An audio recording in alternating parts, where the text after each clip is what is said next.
Price lord. ದೇವರ ಅತಿ ಪರಿಶುದ್ಧ ನಾಮಕ್ಕೆ ಸ್ತೋತ್ರವಾಗಲಿ. ಮತ್ತೊಂದು ದಿನವನ್ನು ಕಾಣುವಂತೆ ದೇವರು ನಮಗೆ ಸಹಾಯ ಮಾಡಿದ್ದಕ್ಕಾಗಿ ಸ್ತೋತ್ರ.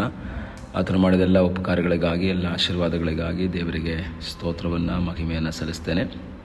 ಇಂದಿನ ವೇದ ಅಧ್ಯಯನಕ್ಕಾಗಿ ಒಂದು ವಾಕ್ಯವನ್ನು ಓದಿಕೊಳ್ಳೋಣ. ಯೋಶುವ ಪುಸ್ತಕ 23ನೇ ಅಧ್ಯಾಯ 3ನೇ ವಾಕ್ಯದ ಕೊನೆ ಭಾಗ. ನಿಮಗಾಗಿ ಯುದ್ಧ ಮಾಡಿದ ಆತನು ನಿಮ್ಮ ದೇವರಾದ ಯೆಹೋವನೇ.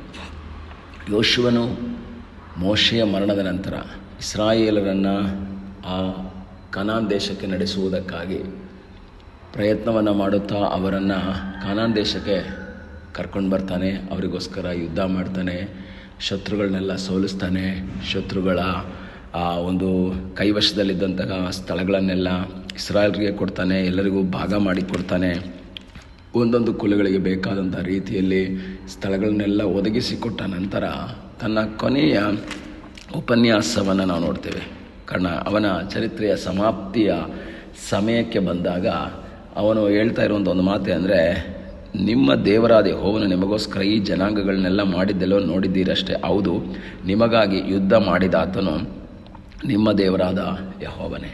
ಏನಲ್ಲಿ ಹೇಳ್ತಾ ಇದ್ದಾನೆ? ನಿಮಗಾಗಿ ಯುದ್ಧ ಮಾಡಿದವನು ನಿಮ್ಮ ದೇವರಾದ ಯೆಹೋವನು. ಲಿಟ್ರಲಿ ಯುದ್ಧ ಮಾಡಿದವನು ಯೋಶುವ. ಅನೇಕ ಕಡೆಗಳಲ್ಲಿ ಹೋಗಿ ಶತ್ರುಗಳಿಗೆ ವಿರುದ್ಧವಾಗಿ ನಿಂತು ಯುದ್ಧ ಮಾಡಿ ಅವರನ್ನು ಸೋಲಿಸಿ ಜಯಶಾಲಿಯಾಗಿ ಬಂದವನು ಯೆಹೋಶುವ. ಆದರೆ ಅದರ ಕ್ರೆಡಿಟ್ ಎಲ್ಲವನ್ನು ಯಾರಿಗೆ ಕೊಡ್ತಾ ಇದ್ದಾರೆ? ದೇವರಿಗೆ ಕೊಡ್ತಾ ಇದ್ದಾನೆ. ನಿಮ್ಮ ದೇವರು ನಿಮಗೆ ಯುದ್ಧ ಮಾಡಿದ್ರು. ಯಾಕೆ ಗೊತ್ತಾ? ಯೆಹೋಶುವನಿಗೆ ಗೊತ್ತು, ದೇವರ ಸಹಾಯವಿಲ್ಲದೆ ಈ ಜನರನ್ನು ನಡೆಸೋಕ್ಕೂ ಆಗಲ್ಲ, ಶತ್ರುಗಳನ್ನು ಸೋಲ್ಸೋಕ್ಕೂ ಆಗಲ್ಲ. ಏಕೆಂದರೆ ಇವರು ಹಠಮಾರಿಗಳು, ಅವರು ಭಯಂಕರ ಶತ್ರುಗಳು, ಭಯಂಕರ ಸ್ಟ್ರಾಂಗ್ ಆದಂತಹ ಜನಾಂಗದವರು. ಆದರೆ ಈಸಿಯಾಗಿ ಅವರನ್ನು ಸೋಲಿಸಿ ಅಥವಾ ಕೊಂದು ಆ ದೇಶವನ್ನು ಕೈವಶ ಮಾಡಿಕೊಳ್ಳೋದಕ್ಕೆ ಯೆಹೋಶುವನಿಗೆ ಸಾಧ್ಯವಾಗುತ್ತೆ. ಅದರ ಕ್ರೆಡಿಟ್ ಫುಲ್ ದೇವರಿಗೆ ಕೊಡ್ತಾನೆ. ಪ್ರಿಯ ದೇವರ ಮಕ್ಕಳೇ, ನಿಮ್ಮ ಜೀವಿತದಲ್ಲಿ ದೇವರು ಮಾಡಿದಂತಹ ಉಪಕಾರಗಳನ್ನು ನಾವು ಮರೆಯಬಾರ್ದು. ನಮ್ಮ ಜೀವಿತದಲ್ಲಿ ಆತನು ಮಾಡಿದಂತಹ ಉಪಕಾರಗಳು ಎಷ್ಟು ಅಂತ ವರ್ಣಿಸೋದಕ್ಕೆ ಸಾಧ್ಯವಿಲ್ಲ. ಕೆಲವು ಟೈಮ್ಗಳಲ್ಲಿ ಸಮಸ್ಯೆಗಳಲ್ಲಿ ನಾವು ಜಯಶಾಲಿಗಳಾಗಿರ್ತೀವಿ, ನಾವು ಮುಂದೆ ಹೋಗಿರ್ತೀವಿ, ಆ ಕ್ರೆಡಿಟನ್ನು ನಾವೇ ತಗೊಳ್ತೀವಿ. ನಾನು ಅಲ್ಲಿಗೆ ಹೋಗಿದ್ದೆ, ನಾನು ಅದನ್ನು ಮಾಡಿದೆ, ನಾನು ಪಾಸ್ ಆಗಿಬಿಟ್ಟೆ, ನಾನು ಗೆದ್ದೆ, ಇಂಟರ್ವ್ಯೂ ಅಟೆಂಡ್ ಆದೆ, ನಾನು ಪಾಸ್ ಆದೆ, ಹಾಗಾಯಿತು ಹೀಗಾಯಿತು, ಏನೇನೋ ನಾವು ಕ್ರೆಡಿಟ್ಗಳನ್ನೆಲ್ಲ ನಾವೇ ತಗೊಳ್ಳೋಕ್ಕೆ ಇಷ್ಟಪಡ್ತೀವಿ. ಆದರೆ ನಮ್ಮ ಜೀವಿತದಲ್ಲಿ ದೇವರು ನಮ್ಮಿಂದ ಬಯಸುವುದೇನೆಂದರೆ, ನಾವು ಫುಲ್ ಕ್ರೆಡಿಟನ್ನು ದೇವರಿಗೆ ಕೊಡಬೇಕು. ಯಾಕೆ ಗೊತ್ತಾ? ನಮ್ಮ ಬಲದಿಂದ, ನಮ್ಮ ಶಕ್ತಿಯಿಂದ, ನಮ್ಮ ಸಾಮರ್ಥ್ಯದಿಂದ ಯಾವುದನ್ನೂ ಮಾಡೋಕ್ಕಾಗಲ್ಲ, ಏನನ್ನು ಸಾಧಿಸೋಕ್ಕಾಗಲ್ಲ, ಏನನ್ನು ಜಯವಾಗಿ ಮಾರ್ಪಡಿಸುವುದಕ್ಕೆ ಸಾಧ್ಯವಿಲ್ಲ. ಕಾರಣ ನಾವು ಮನುಷ್ಯ ಮಾತ್ರದವರು, ನಮ್ಮ ಕೈಯಲ್ಲಿ ಅದು ಅಸಾಧ್ಯ. ದೇವರ ಸಹಾಯವಿಲ್ಲದೆ ನಮಗೆ ಅಸಾಧ್ಯ. ಕಾರಣ ದಾವೀದ ಹೇಳ್ತಾನೆ, ಚತುರಂಗ ಬಲವು ಯುದ್ಧಕ್ಕೆ ಸನ್ನದ್ಧವಾಗಿದ್ದು ನಿಂತಿದ್ದರೂ ಜಯವು ಕರ್ತನಿಂದಲೇ. ಪ್ರಭುಗಳಲ್ಲಿ ಭರವಸೆ ಬಿಡಬೇಡ್ರಿ, ಮಾನವನವನ್ನು ನೆಚ್ಚಬೇಡ್ರಿ, ಅವನು ಸಹಾಯ ಮಾಡ ಶಕ್ತನಲ್ಲ. ಯಾರಲ್ಲೂ ಆಶ್ರಯಿಸಬೇಡಿ. ಮನುಷ್ಯರಲ್ಲಿ ಭರವಸೆಡೋದಕ್ಕಿಂತ ಯೆಹೋವನನ್ನು ಆಶ್ರಯಿಸುವುದು ಒಳ್ಳೆಯದು. ಪ್ರಭುಗಳಲ್ಲಿ ಭರವಸೆಡೋದಕ್ಕಿಂತ ಯೆಹೋವನನ್ನು ಆಶ್ರಯಿಸುವುದು ಒಳ್ಳೆಯದು. ಏನಿದರ ಅರ್ಥ? ಅದರ ಅರ್ಥ, ಈ ಲೋಕದಲ್ಲಿ ನೀವು ಯಾರನ್ನೂ ಆಶ್ರಯಿಸಂಗಿಲ್ಲ, ಯಾರನ್ನೂ ಸಹ ಬಯಸಂಗಿಲ್ಲ. ಕಾರಣ ನಮ್ಮ ದೇವರ ಸಹಾಯದಿಂದ ಮಾತ್ರ ನಮಗೆ ಜಯ ಸಿಗ್ತದೆ. ಮನುಷ್ಯರ ಒಂದು ಮಾನುಷಿಕವಾಗಿ ನೋಡಬೇಕಾದ್ರೆ ಮನುಷ್ಯರ ಸಹಾಯದಿಂದಲೇ ನಾವು ಮುಂದೆ ಬಂದಿರ್ಬೋದು, ಮನುಷ್ಯರ ಒಂದು ಪ್ರಯತ್ನದಿಂದ ನಮಗೆ ಜಯ ಬಂದಿರ್ಬೋದು.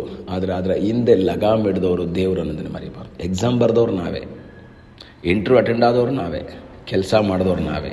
ಆದರೆ ಆ ಇಂಟರ್ವ್ಯೂ ಅಟೆಂಡ್ ಆದಾಗ, ನೀನು ಎಕ್ಸಾಮ್ ಬರೆದಾಗ ಬರಿಬೇಕಾದಂಥ ಆನ್ಸರನ್ನು ನಿನ್ನ ನೆನಪಿಗೆ ತಂದವನು ದೇವರು ಅನ್ನೋದನ್ನು ಮರಿಬೇಡ. ಅವರು ಪ್ರಶ್ನೆ ಕೇಳಿದಾಗ ಇಂಟರ್ವ್ಯೂನಲ್ಲಿ ಸರಿಯಾದ ಆನ್ಸರ್ ಕೊಡುವಂತಹ ರೀತಿಯಲ್ಲಿ ಜ್ಞಾನವನ್ನು ಕೊಟ್ಟವರು ದೇವರು ಅನ್ನೋದನ್ನು ಮರಿಬಾರ್ದು. ನಾವು ಕೆಲಸ ಮಾಡಿದಾಗ ನಮಗೆ ಕೆಲಸ ಮಾಡೋಕ್ಕೆ ಆರೋಗ್ಯ ಕೊಟ್ಟವರು ದೇವರು ಅನ್ನೋದನ್ನು ಮರಿಬಾರ್ದು. ನಾವು ಡ್ರೈವ್ ಮಾಡಿ ಸೇಫಾಗಿ ಮನೆಗೆ ಬಂದಿದ್ದರೆ, ಡ್ರೈವ್ ಮಾಡಿದಾಗ ಎಡಬಲ ಮುಂದೆ ಹಿಂದೆ ಬರುವ ವಾಹನಗಳನ್ನು ನಿಯಂತ್ರಿಸಿದವನು ದೇವರು ಅನ್ನೋದನ್ನು ಮರಿಬಾರ್ದು. ನಿನ್ನನ್ನು ಕಾಯುವವನು ಯೆಹೋವನೇ, ನಿನ್ನ ಬಲಗಡೆಯಲ್ಲಿ ನೆರಳಿನಂತೆ ನಿಂತಿರುವಾತನು ಯೆಹೋವನೇ ಎಂಬುದಾಗಿ ವಾಕ್ಯ ಹೇಳ್ತಾ ಇದೆ. ಈ ಹಗಲ ಸಮಯದಲ್ಲಿ ಕರ್ತನಲ್ಲಿ ಆಶ್ರಯಿಸಿ ಹೇಳೋಣ, ಸ್ವಾಮಿ, ನನ್ನ ಜೀವಿತದಲ್ಲಿ ನೀನು ಕೊಟ್ಟಂಥ ಜಯಕ್ಕಾಗಿ ಸ್ತೋತ್ರ. ನನ್ನ ಜೀವಿತದಲ್ಲಿ ನೀನು ಮಾಡಿದಂತಹ ಅದ್ಭುತಕ್ಕಾಗಿ ಸ್ತೋತ್ರ. ನೀನು ನನ್ನನ್ನು ಕಾಪಾಡಿದ್ದಕ್ಕಾಗಿ ಸ್ತೋತ್ರ. ನೀನು ಮಾಡಿದೆಲ್ಲ ಉಪಕಾರಗಳಿಗಾಗಿ ಸ್ತೋತ್ರ. ಪ್ರಿಯ ದೇವರ ಮಕ್ಕಳೇ, ನಮ್ಮ ಬಲದಿಂದ ನಾವು ಜಯಿಸಿಲ್ಲ, ನಮ್ಮ ಬಲದಿಂದ ನಿಂತಿಲ್ಲ. ದೇವರ ಬಲ, ದೇವರ ಶಕ್ತಿ ನಮ್ಮ ಮೇಲಿರುವುದಕ್ಕಾಗಿ ನಾವಿವತ್ತು ನಿಂತಿದ್ದೇವೆ. ಆದ್ದರಿಂದ ಯೆಹೋಶುವನು ಆ ಜನರಿಗೆ ಹೇಳುವಾಗ, ಕೊನೆಯದಾಗಿ ಹೇಳುವಾಗ, ನಾನು ಇಷ್ಟೆಲ್ಲ ನಿಮಗೆ ಮಾಡಿದೆ, ನಾನು ಯುದ್ಧ ಮಾಡಿದೆ, ನಾನು ಹಾಗೆ ಮಾಡಿದೆ, ಹೀಗೆ ಮಾಡಿದೆ ಅಂತ ಏನೂ ಹೇಳ್ತಾ ಇಲ್ಲ. ಹೌದು, ಯುದ್ಧ ಮಾಡಿದವನು ನಾನೇನೆ, ಲಿಟ್ರಲಿ ನಿಮ್ಮ ಕಣ್ಮುಂದೆ ನಾನೇ ಕಾಣಿಸ್ತಾ ಇದ್ದೆ. ಆದರೆ ನನ್ನ ಸಂಗಡ, ನಮ್ಮೆಲ್ಲರ ಸಂಗಡ ಇದ್ದವನು, ಯುದ್ಧ ಮಾಡಿದವನು ದೇವರೇ ಎಂಬುದಾಗಿ ಹೇಳ್ತಾನೆ. ಈಗಲೇ ಸಮಯದಲ್ಲಿ ದೇವರು ಮಾಡಿದಂಥ ಎಲ್ಲ ಉಪಕಾರಗಳಿಗೆ ಕ್ರೆಡಿಟನ್ನು ದೇವರಿಗೆ ಕೊಡೋಣ, ಮಹಿಮೆಯನ್ನು ದೇವರಿಗೆ ಕೊಡೋಣ, ಘನತೆಯನ್ನು ದೇವರಿಗೆ ಕೊಡೋಣ. ಅದ್ಭುತವನ್ನು ಮುಂದೆಯೂ ಆತನು ಮಾಡ್ತಾನೆ. ಯಾವಾಗ ನಾವು ಆ ಕ್ರೆಡಿಟನ್ನು ನಾವು ತಗೊಳ್ತೀವೋ ದೇವರು ನಮ್ಮನ್ನು ಕೈ ಬಿಡ್ತಾರೆ.